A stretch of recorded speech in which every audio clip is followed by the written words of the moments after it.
What's up everyone, it's Q from RetroQ Gaming, and I just want to throw in my 2 cents on a topic covered by another badass YouTuber.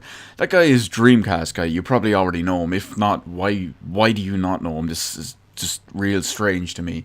And he made a video just recently, over the course of the last few days, about does a certain scene in a certain game need to be censored.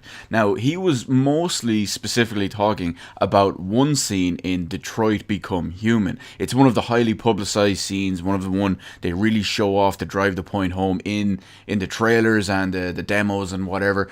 It's a scene regarding child abuse. Now, I'm not going to really specifically get into detail on his thoughts on the video. I'll have a link to that video in the description below if you want to go and check out his aspect on that and just his thought process about the whole deal, as well as what he has to say on it.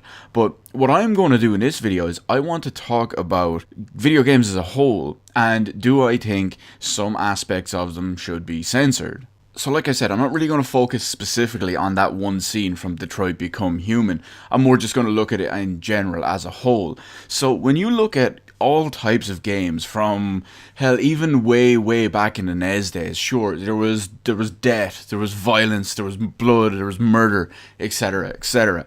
Moving forward, as games got more complex and systems got more complicated and could actually show off more and portray emotions and scenes better in sometimes even gruesome, shocking detail, better graphics and systems, etc., allowed people to tell better stories with their games and allowed them to be more involving and more in-depth and all with their games. And of course, with that can come controversy. There are many games out there, all which feature violence and death, and it's to the point now where we're just completely desensitized to it. There's basically no denying that at this point. But a lot of companies or a lot of developers or writers or whatever it is, they choose to stray away from very certain, very specific topics that are almost considered taboo. Now, a couple of games do broach some of these topics, of course, and some of them do it for positive results, some of them do it for negative results. What I mean by that is some of them do it very well,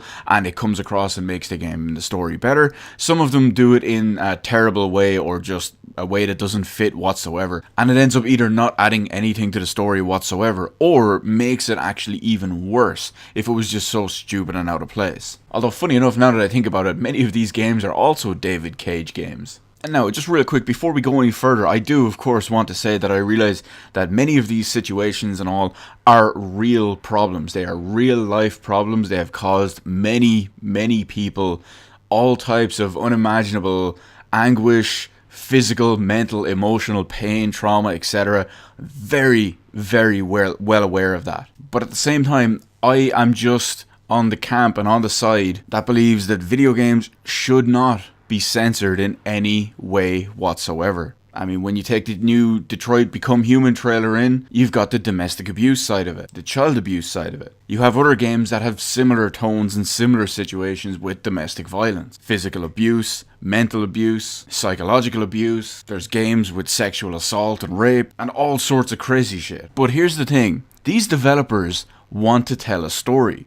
And if this is part of their story, they shouldn't be forced to omit that and write in a workaround just to kind of make it fit or kind of make it make sense. Like, imagine as a creative person, you write this huge epic story, be it for a game, a film, a book, whatever, and then you take it to whoever to get it made and they say, no, take this scene out because it's offensive, or take this scene out because it's a topic we don't want to touch. Could you imagine that? Someone is trying to stifle your creativity, and they're saying that no matter how much of a creative person you are, it doesn't matter because we have to do mass market appeal. I mean, there are situations and already existing games out there where games that have been rated for 18 years and older or mature, depending on your region, have had content changed, removed, or just straight up censored. Looking at the first South Park game, or at least the first one in the turn-based RPG series.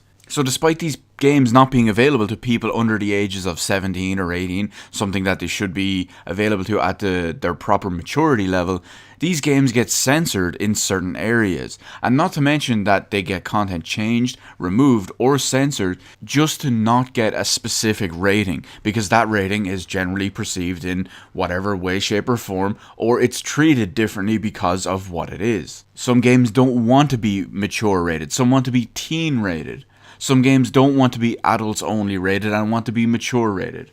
I think mature is 17 and adults only is 18. Our ones here in Europe are different. We just literally go by numbers, 18 being the highest. But we also have stuff like 12s and 15s. But there have been situations where developers have changed a game, changed content of the game, of their story, and of their narrative, just to get a specific rating or avoid getting a specific rating. Now, at the same time, I'm not saying just throw in all these controversial topics into every second game just because we can. But most of the time, developers, writers, whoever, they have a story in mind and they want to tell that story. Sometimes it's a good story, sometimes it's a bad story, sometimes it's a dirty, gritty, slimy story. Sometimes it's got, I don't know, maybe some sort of emotional or psychological abuse. Maybe it's got some physical abuse. Maybe it's got a sex scene. Maybe it's got some sexual assault or something like that in it too. But personally, I don't think it's too much to ask that games, I'm not even going to get into the whole games as an art form thing, but let's just use it for the sake of this sentence. I believe that games as an art form should have their entire creativity available to them. If that's how you want to tell your story, and that's what you want to use to tell your story, go ahead and use it. How many films out there through, the last 40, 50 years would have not been made if they had to take out maybe a controversial scene? Hell, we already live in a day and age where some existing films are already being re-released and shown on TV with bits cut out because it's not politically correct. Not just because it's straight up offensive or straight up really dark, questionable scene, but just because it's politically correct. It might take out a joke from a comedy film just because it's not politically correct anymore. But I think everything, not just games, I'm talking games, TV shows, films, books, whatever, they should have complete creativity available to them. The entire variety, their entire tool set of whatever they want to use to tell the story. Now you could say that's a little bit selfish. There's all sorts of warnings though. Well, let's look at it this way. If I want a game to be as creative as possible, as creative as the writers and creators want to be, and let's say this game is going to sell 1 million units, but it's got a questionable scene in it. Which of these two scenarios would be more correct? Changing the scene because maybe 100 people have been affected by the same thing in real life, potentially downgrading the experience for the other 999,900 people that would buy the game, or releasing a superior product and maybe potentially losing 100 sales. There's warnings on all types of these games. Whenever you usually see something with an extremely questionable scene or something, or questionable content, they usually, sometimes at least anyway, specifically list the kind of stuff that will be in that one scene or that one area. Or like this, let's look at Resident Evil for example. As the game is booting up, it actually contains a still image warning you that this game contains scenes of explicit violence and gore. So if you didn't already know, that is your full-on straight up warning. So that's basically my thoughts on the whole situation. Do you leave it to the point where you can piss off a few people to many people's benefit, or do you piss off the majority of people for a few people's benefit? I mean, sure, some of these people who have been affected by these situations would have liked to play the game, but they can't because they can't face reliving a scene like that, which I completely understand. But would that really justify ruining it for the overwhelming majority? I don't think it should be. I don't think the creativity should be stripped away just to do that. I don't want to sound cold or harsh for that, but not everything has to be 100% inclusive. These are real things that happen, real people and real real life situations, which they're trying to emulate and mimic in games. And other formats, not just games. But we're talking about games mostly. So let me know in the comment section below what the deal is for you on this side of it. What side of it do you fall in with this argument? Do you think certain scenes in certain games should be censored if they touch on a certain topic? Or do you think developers and creators should be given full creative freedom to do what they want, tell the story that they want, how they want, even if it does upset and piss off a few people? And we're not talking about the usual social justice warrior websites like Polygon and Kotaku and IGN.